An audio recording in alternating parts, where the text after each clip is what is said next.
Hello students, welcome to my channel. Myself Nimit sir, and today we are going to start part 4 of our chapter consumer.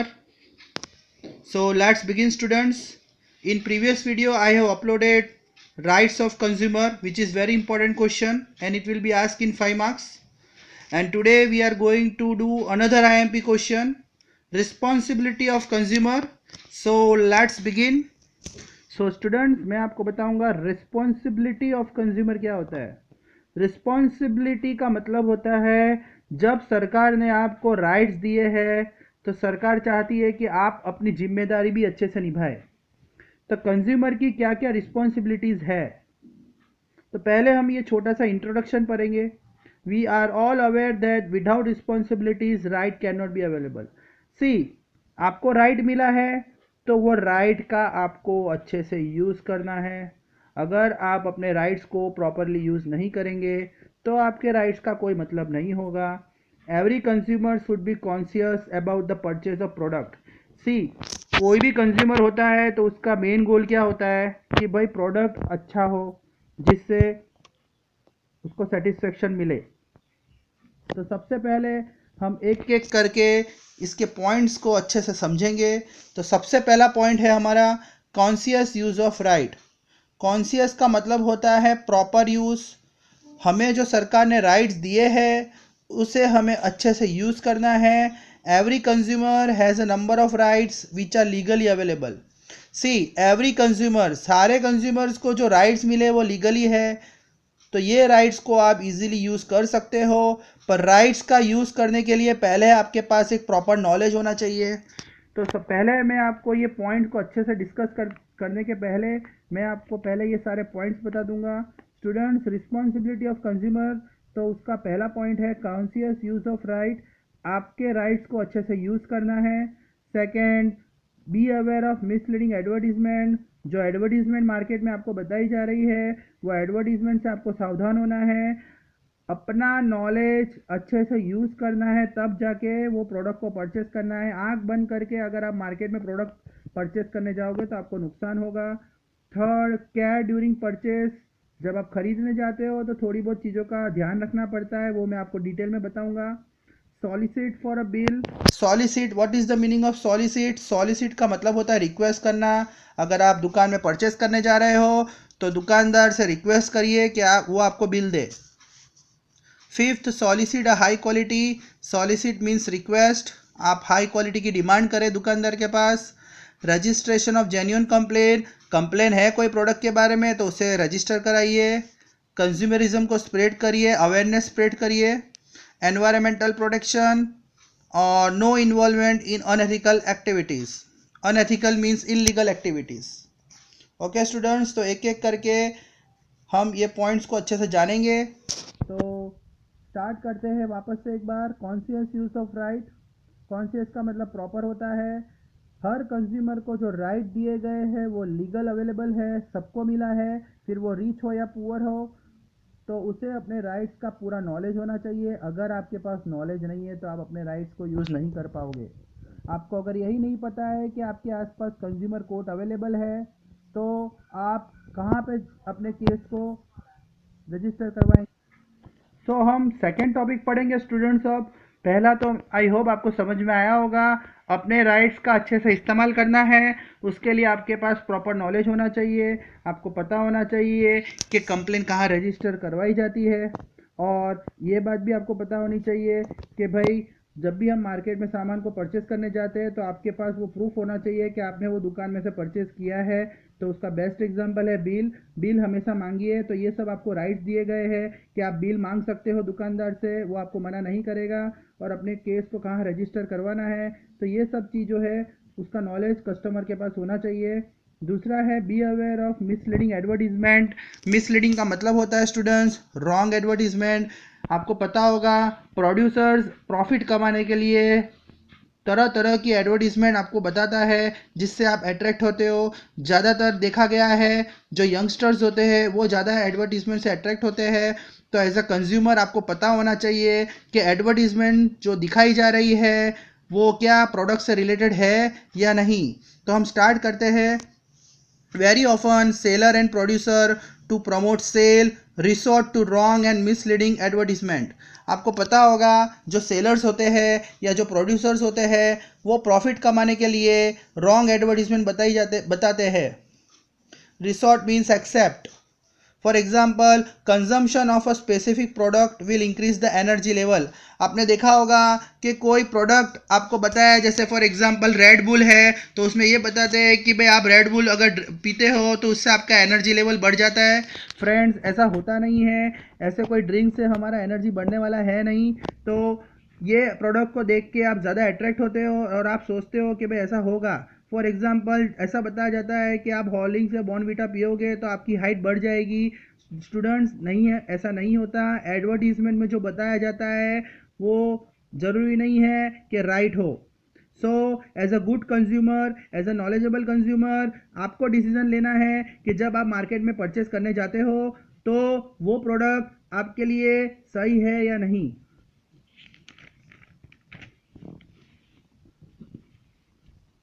Such misleading advertisement should be overlooked and the consumer should compare the product.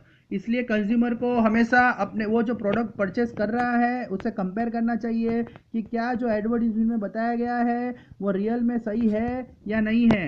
Inappropriate advertisement should be discontinued. और दूसरा, जो एडवर्टीजर है, जो advertisement बता रहा है, जो media वाले जो एडवर्टीजमेंट बता रहे हैं, उस तरह की एडवर्टीजमेंट भी उन्हें स्टॉप कर देनी है. तो एज अ गुड कंज्यूमर आपको उनका ध्यान केंद्रित करना है. आपको उनको बताना है कि देखिए ये जो आप एडवर्टीजमेंट बता रहे हो वो प्रोडक्ट से उसका कोई रिलेशन नहीं है. तभी जाके मार्केट में ये जो रॉन्ग एडवर्टीजमेंट हो रही है वो स्टॉप होगी. If there are discrepancies between the information provided in advertisement and the actual product, such discrepancies should be highlighted to the advertiser. For example, discrepancies का मतलब होता है difference. Discrepancies का मतलब होता है difference. अब आपको पता पड़ता है कि भाई मार्केट में जो एडवर्टीजमेंट बताई गई है और जो प्रोडक्ट है दोनों में ज़मीन आसमान का डिफरेंस है. तो आपको एडवर्टाइजर्स को उसका ध्यान दौड़ना है. फॉर एग्जाम्पल, ड्यू पीने से अगर कोई पर्टिकुलर बॉलीवुड स्टार यहाँ से वहाँ जंप मार रहा है तो आपको क्या लगता है, ऐसा पीने से आप ऐसा कर सकते हो? नहीं स्टूडेंट्स. इसलिए आपको एडवर्टीजर को बताना है कि सर ये फेक एडवर्टीजमेंट आप मत फैलाइए, नहीं तो यंगस्टर्स पे उसका बैड इम्पैक्ट होगा. तो अब हम आते हैं थर्ड पॉइंट पे, care during purchase. Care during purchase से फ्रेंड्स आप क्या समझते हो? केयर ड्यूरिंग परचेस का मतलब होता है जब हम मार्केट में सामान को परचेस करने जाते हैं तो हमें कौन सी बातों का ध्यान रखना है.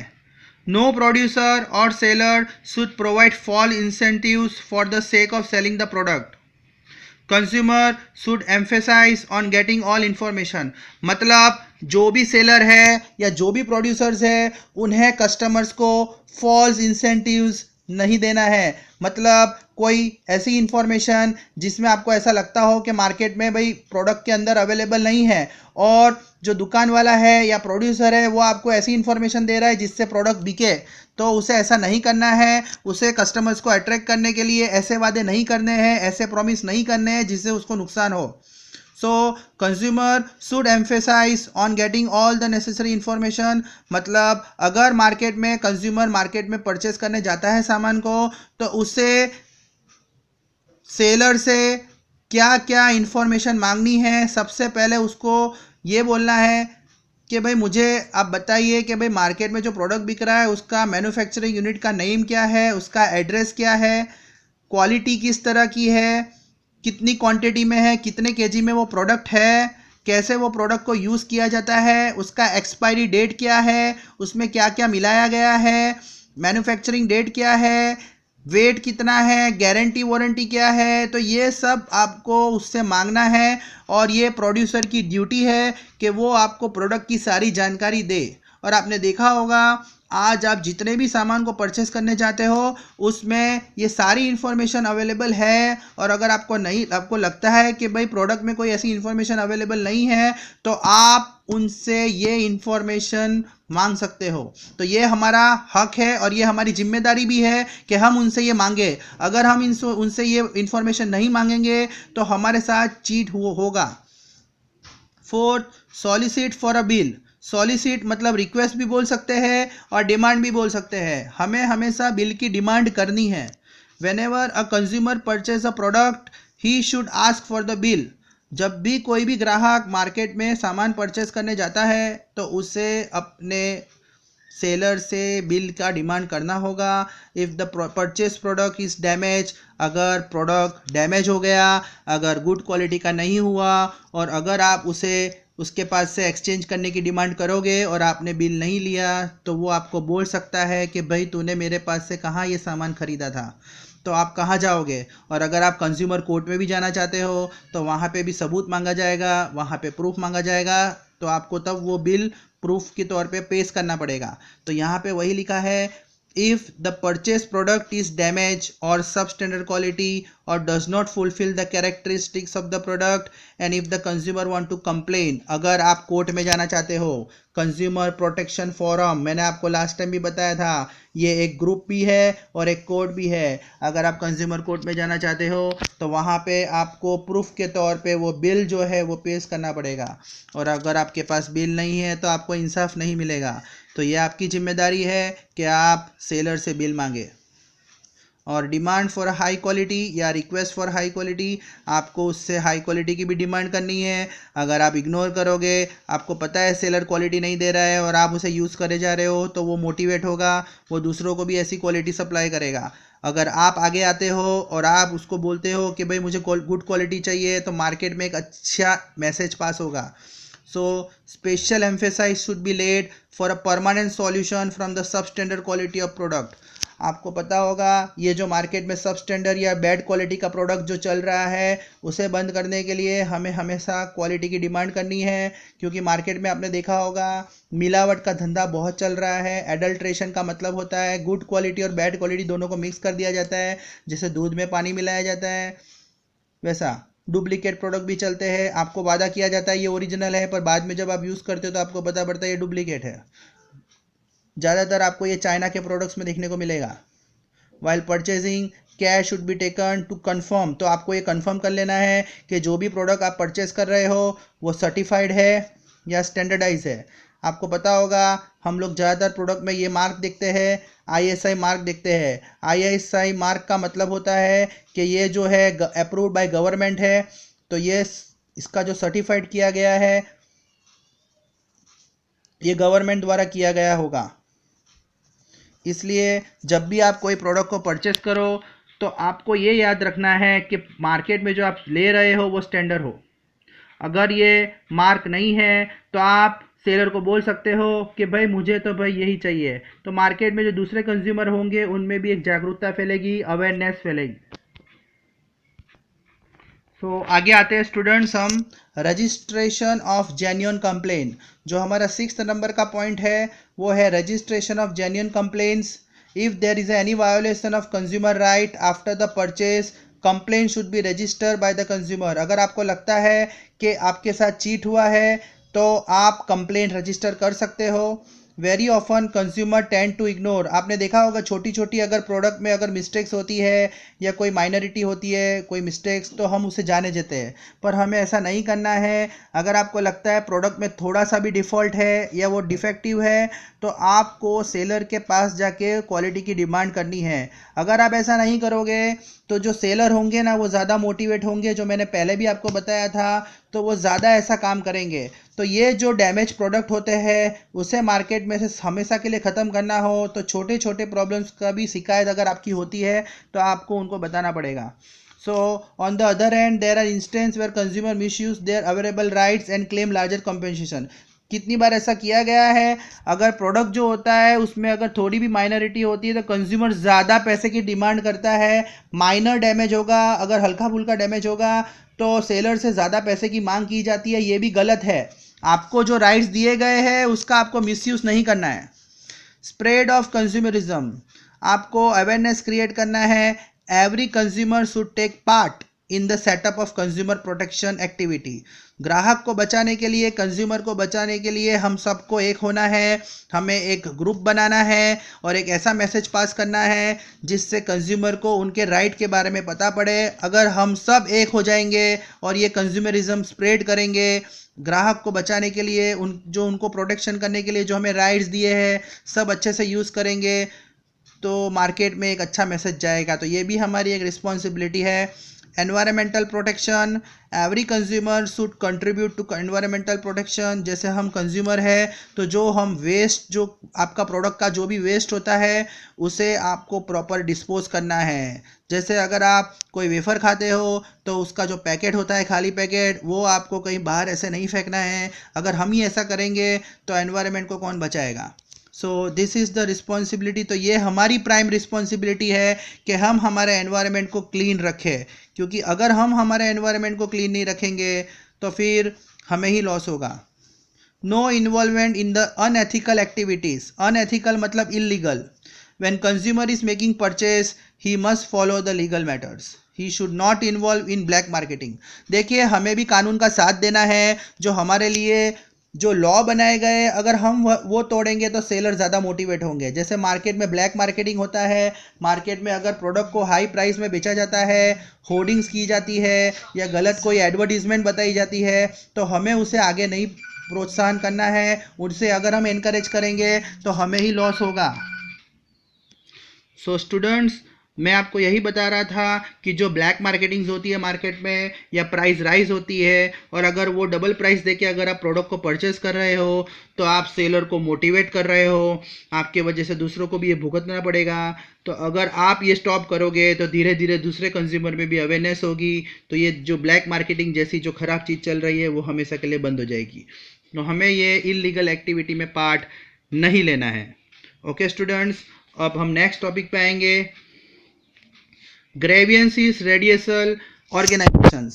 तो जो ग्रेवियंस होते हैं, जो कॉम्पेंसेशन होते हैं, जो आपके फाइन्स होते हैं, मतलब जो कंज्यूमर को कुछ लॉस होता है तो वो मुआवजा मांगता है, वो फाइन मांगता है। तो वो किस तरह से हम लोग सेटअप करते हैं? हमारे इंडिया में 3 लेयर्स बनाए गए हैं। इसे हम ट्रीपोर्ट भी बोलते हैं। 3 लेयर है जहाँ पे आप अपने कंप्लेंट को सॉल्व कर सकते हो।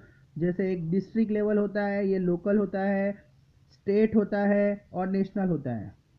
लोकल मतलब अगर आप कोई पर्टिकुलर एरिया में रह रहे हो, सिटी में ले रहे हो, जैसे आप सूरत में रह रहे हो तो सूरत कोर्ट में जाओगे, सूरत के जो कंज्यूमर कोर्ट में जाओगे वो डिस्ट्रिक्ट लेवल होगा। और हम जो सूरत जो गुजरात में है, गुजरात का जो कैपिटल होगा वहाँ पे स्टेट लेवल में जाना पड़ेगा। और आपका जो कंट्री का जो कैपिटल होगा वो नेशनल लेवल पे जाना पड़ेगा। जैसे फॉर एग्जांपल ये जो होगा ये हमारा गांधीनगर होगा, कि गुजरात का कैपिटल जो है वो गांधीनगर है। ये हमारा जो पर्टिकुलर जो टाउन या सिटी है वो डिस्ट्रिक्ट पे आएगा, और जो हमारा कंट्री का कैपिटल होगा वो नेशनल पे आएगा। तो consumer is the one who use the goods और सर्विस। तो who is the consumer? Consumer कौन है? ग्राहक एक ऐसा इंसान होता है जो गुड्स को यूज़ किया जाता है, करता है। If there is any defect, अगर उसे लगता है कि प्रोडक्ट में कोई डिफेक्ट है तो वो ये 3 लेवल पे जा सकता है। Okay students, he can register complain individually और इन द कैपेसिटी। या तो वो किसी की मदद ले सकता है, जैसे मैंने आपको बताया था कंज्यूमर ग्रुप जो हमारे लिए बनाया गया है, जो संस्थाएं बनाई गई है, या आप उनकी मदद लो या खुद आप अपने केस को फाइल करो कोर्ट के अंदर। If the consumer is dead his legal heir, अगर कोई ग्राहक मर गया है तो उसका जो वारिस होगा या उसका कोई पर्टिकुलर फैमिली मेम्बर होगा वो भी केस लड़ सकता है। तो ये जो 3 लेयर्स है इनका एक ही मोटो है कि जल्दी से जल्दी जो कंप्लेंट्स होती है वो सॉल्व हो जाए। आई होप स्टूडेंट्स आपको ये टॉपिक समझ में आया होगा। Thank you very much. अगर आपको ये समझ में आया हो तो please like my channel and subscribe it. Thank you.